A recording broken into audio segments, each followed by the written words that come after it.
वाटण तयार असलं तर 5 मिनिटांमध्येच वांग्याची भाजी बनवून होते। इथे 3 वांगे स्वच्छ धुवून पुसून घेतले, वांग्यांना कट केलं आणि कट केल्या गेल्या त्याच्यामध्ये मीठ भरलं।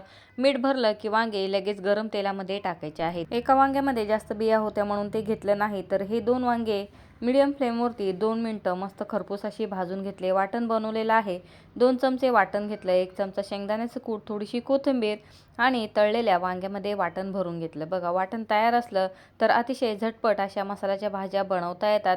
तर या वाटणची रेसिपीसुद्धा आपल्या चॅनलवरती पोस्ट केलेली आहे। फोटो खालच्या त्रिकोणाला टच करून महिन्याभराचा वाटणचा व्हिडिओ बघू शकता। आता उरलेलं वाटण तेलामध्ये फ्राय केलं, त्याच्यामध्ये 1 कप पाणी टाकलं, पाण्याला उकळी आली की त्याच्यामध्ये भरलेले वांगे टाकले आणि 3-4 मिनिटं मीडियम फ्लेमवरती वांगे शिजवून घेतले। वांग्याची भाजी तयार झालेली आहे।